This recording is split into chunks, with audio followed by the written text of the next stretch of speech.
Morning everyone, and welcome back to the Runpreneur vlog. We discuss all things entrepreneurship and running. It is a beautiful morning, about 7 degrees, the sun is out, not a lot of breeze, lovely running conditions. And it's a Saturday summary today where we discuss my weekly highs and lows on the journey of the serial entrepreneur.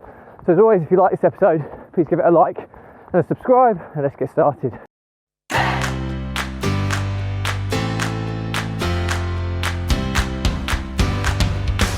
So, the weekly highs and lows on my journey as a serial entrepreneur.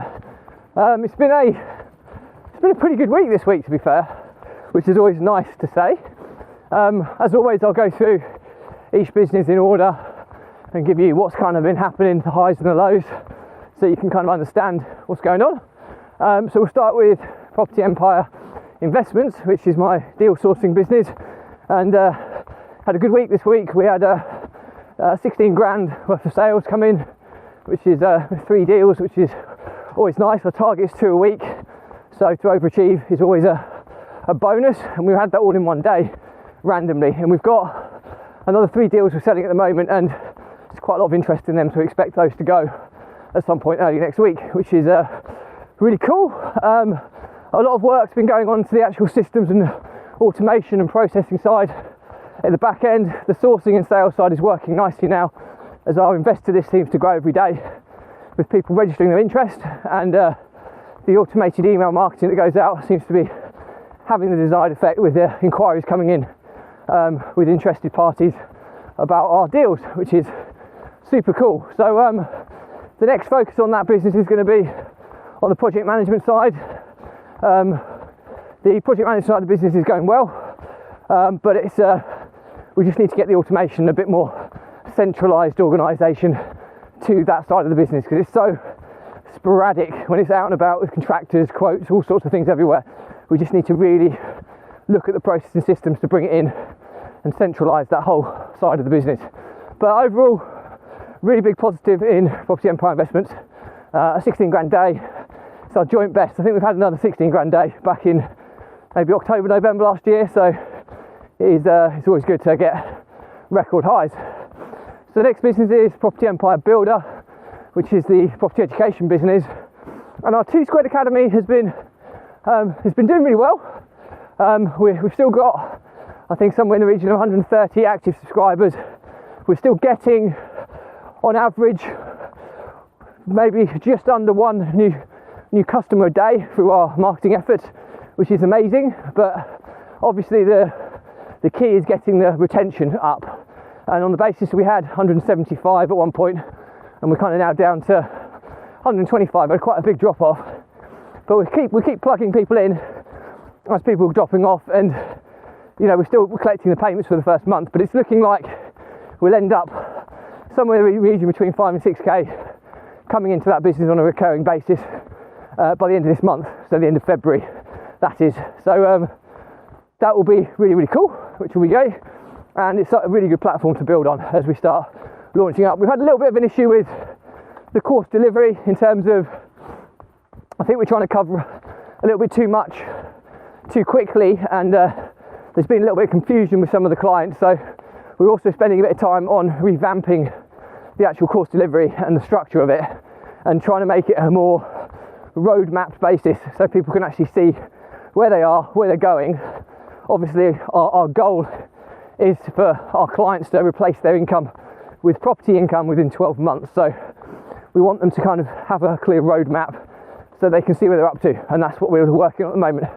But overall, yeah, it is good. I mean, we're looking at our sales funnel at the moment. I mean, it's obviously converting really nicely. I mean, we're 35% conversion rate on our sales page, which is phenomenal. I know it's only a £1 a month product to start with, but you know, we're still retaining a significant portion of that.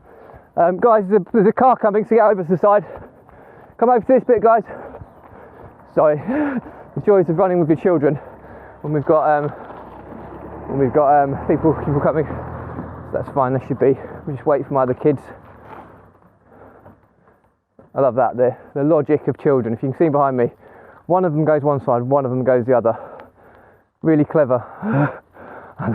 The thought process of children, hey, but he's passed and they're safe, so that's amazing. So we've got to work on retention. I mean, ultimately we're retaining 2/3 at the moment, so a kind of 67% retention rate past the first month, which is cool, but I think we can get that up a little bit, so a bit of work to be done on that side of things. Sorry James, wait for the others. So yeah, 2/3 retention rate. We want that to be a bit higher, to be honest with you. But if we got up to kind of 75%, you know what, I think we'd be happy with that, because we are getting a lot of people just testing to see whether this industry is right for them. And inevitably, you know, a lot of people jump into it and realise how hard work it actually is, and you get a drop-off rate from that. So that's probably the entire builder, but we're just launching our kind of second sales funnel for that business to split test against the first, because we're looking at our sales conversions are high enough, but our opt-in rate's at like 9%, which our opt-in rate should be up at the 25%. So we've got a new opt-in page which is going out this week. So it'll be interesting to see how that split tests against the kind of 9% option rate, because if we're converting at 35%, it'd be nicer to get to 25% of the traffic getting to that sales page rather than 9%. So and that's really, really important. We focus on that. So that's our business. The next one's the property business. Yeah, I mean, property business has been good. We've signed the block of flats, still hasn't refinanced and gone through, but crossing my fingers and toes that we should be ready to go Monday, Tuesday next week. It looks as though everything's kind of ready and signed off now. Been a lot of back and forth on that. On the positive, we've signed the block of flats over to our government-backed leaseholder, who's taking the block on a 10-year period. Now, obviously, we're getting equivalent rents to about LHA rates, which is lower than what you get in the private sector. But it's 10 years worth of guaranteed rent with no management, no deductions, no maintenance, no voids, and on the basis that the mortgage is about 1,400 and it's clearing, rent-wise, it's clearing over £4,000. It's a decent chunk of profit every month without having to worry about it. Morning.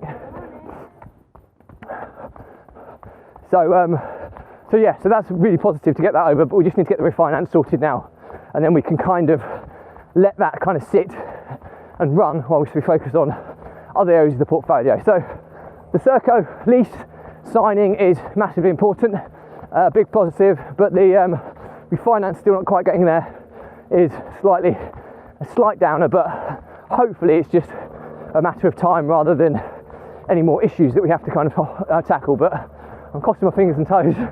Trust me, I'm not going to tempt fate with this one, with the amount of hassle it's caused me. The rest of the property business, the government-backed leaseholder has also agreed to take another property, which is a property we have in Burnley, and the basis I'm in Cambridge. It's like a 3-hour drive apart, and they're taking that on a 10-year government-backed guaranteed lease as well. So that's really cool. So we've got a bit of work to do there. So that will be a long-standing void that we haven't dared put people in. Watch out, James. Haven't dared put people in pure and simply because you can often get some pretty poor tenants up in those areas, especially if you're not, vetting them. You've got somebody on hand to be able to deal with them, and not everyone. There's lots of decent tenants everywhere, but the property itself lends itself to a certain type of tenant, and every time we've had it tenanted in the past, it's caused, we've had damages done and issues of antisocial behaviour, etc. So to have it on a 10-year government-backed guaranteed lease is a big one, because finally we'll start getting some profit from it rather than it being an absolute money pit that it has been over the past few years. So that's really positive. We then move on to the vlog, the Runpreneur vlog and the social media agency. Some big changes in the vlog this week as we start to integrate the new podcast processes, the blog processes as well. So the idea is that if you're interested in the vlog, you can watch it in video format, you can listen to it in podcast format, and you can read it in blog format. And that's going to be launched over the next few weeks. The processes are all there, and we're doing them now, but we're a couple of weeks ahead on the publishing side of things. So that's really, really cool and really positive as well. We're also branching out to some of the other areas on the social platforms that we haven't quite been focusing on, like Twitter Fleet, Instagram Reels, IGTV, LinkedIn Stories as well. So we're now trying to hit the areas that we haven't been hitting on the different social platforms as well, and we've got processes and systems in place for those. A big change on the vlog kind of delivery side of things now. There's going to be daily posts and updates on the runs that I do every day, so people can buy into the challenge of running every day whilst vlogging for a year, which is going to evolve to, 365 days is going to evolve to 1,000 days, and ultimately the goal will be to try and do a running streak to run around the world, which is 40,000 kilometres. So it's going to take about 15, 16 years to do it. But if I get through one, why can't I get through 15 or 16? It's whether I can do it consecutively without injury and illness taking me out. But that'll be the plan. So it'll be a kind of tagline: run vlogging around the world, and then people can monitor cumulatively how far we've gone, different milestones we've kicked off. We'll also do a lot of fundraising on that as well, so people can see. So hopefully people will buy into the journey a little bit more, and the content of the vlog will almost be a kind of a byproduct of the journey of the running challenges. So really, really excited and keen to see how that kind of evolves now as we start pushing that out over the next kind of couple of weeks. So that'll be cool. So overarching is good. We're working on the client onboarding process for the social media agency. Just going past some people, 1 second. Afternoon. So the social media agency, we're now getting ready now for onboarding our first beta tester, which will be my business partner Jack, and that will happen kind of next month. So in March. So we're working on the client onboarding to try and understand how that goes, and also test our capacity levels so that when we launch in April, we'll know exactly how many clients we can take on in the first intake, and hopefully turn that into a profitable business. So really exciting times for that business, but it's a different type of business. It's very much service based, and it's not like property where, if you get it all set up, it's front loaded and you can kind of just let it happen.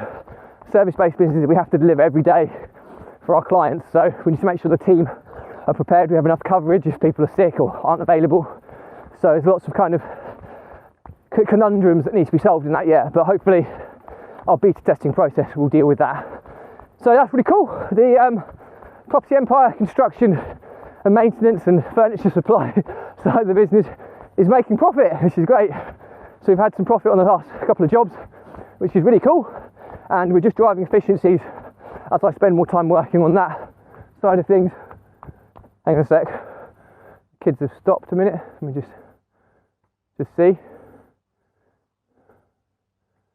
Oh yeah, they're back on, so it looks like they're all right. So I'm going to be focusing a lot on the efficiency of that business over the next few weeks to try and really increase the profitability from that, as we always aim to be making money from that business come the new financial year, which starts in April. So that is super exciting as well. We've got Property Empire Holdings, we've got our first rent to rent, tenants are being vetted, we still haven't got them in yet, trying to find suitable ones, but we should hopefully have that done ASAP over the next few days with a bit of luck, and then that will start producing a decent income, which is cool. 1 second. I think the kids are just a bit hot, they're just taking tops and things off, so I'll walk just for a minute whilst I'll just wait for them and talk to you while I'm waiting for the kids to catch up. But yeah, so the holdings business will start growing as the other businesses start performing a bit better, as we start adding stuff into our own company-based portfolio, which will be pretty cool as well. But other than that, I think it's been really good. So I think we've had a really positive week. So that's pretty much it. All I'm going to say today. As always, if you've got any comments on everything I've talked about, please drop me a comment, and I'll respond to everyone. If it's a bigger topic, I'll do a separate vlog episode and tag you in. Just unfollow me if it's relevant information. But before you do that, do check out the Runpreneur YouTube channel and soon to be podcast and blog, where I'll be kind of categorising all my episodes by topic, because I do a different topic on each day of the week. So hopefully, even if today's isn't relevant to you, there may be other days that are very relevant, so it's worth checking them out, and it's completely free. So all that's left to say is that the Runpreneur blog was set up to help entrepreneurs and business owners overcome the emotions of stress, overwhelm and anxiety by using exercise, or in my case running, as a release valve or release mechanism to relieve yourself of those daily and weekly pressures in the form of stress, to maintain focus and clarity on what you're doing, assess what's happened, just stay in control in general. And I think if you don't have that release mechanism, it doesn't have to be exercise, it could be meditating, it could be reading, whatever that is, but I think you have to have that release mechanism. The car coming, guys, over to the side. And I think if you don't have that release mechanism, it kind of works like pressure builds up, like pressure in a pipe, and it's not a good place to be, because pressure in the form of stress, it will ultimately evolve to, thank you, it will turn into overwhelm, just making sure that kids get past, which will then evolve to anxiety, which is that when you start getting panic attacks and anxiety attacks, which starts affecting your mental health. And if that pressure builds too much and you don't release it, it's like pressure bursting in a pipe, and the pipe bursts, basically the entrepreneur or the business is breaking down. And if that happens, the likelihood of your business lasting the test of time reduces significantly. It's hard enough making a business succeed in today's day and age, let alone if you're having breakdowns to kind of deal with at the same time. So I've been there. I've lost multiple businesses because of this. I've lost business partners because of this, and I've almost been bankrupt because of this. And it's a really dark place, and I know what it's like, and I wouldn't wish it upon my worst enemy. And it's no coincidence that since I've been doing this running vlog, which is my release valve, that I've made more progress in the last 8 to 9 months than I have in the previous 4 years. So there should be enough social proof that this stuff really works. And my pledge to you is, if you are someone struggling with this, just drop me a message, okay? There's no catch here. I'm not selling you anything. I'll jump on a quick call. I'll talk you through some of the things that I've done that have made a game-changing difference to my life, and I'm pretty sure are transferable to yours. And if you implement the same steps, I'm sure you'll have similar results. And many of you have taken me up on this already, and I know we've made a really positive difference to many entrepreneurs' lives. So I always said that if this vlog just saves one entrepreneur or one business, it's been 1,000,000% worthwhile. So that's pretty much it for me today. As always, if you like this episode, please give it a like, a comment and a subscribe. If you want to see similar episodes, please check out the playlist link on my YouTube channel. And all that's left to say, as always, is stay positive, stay happy. I'll see you tomorrow. Bye.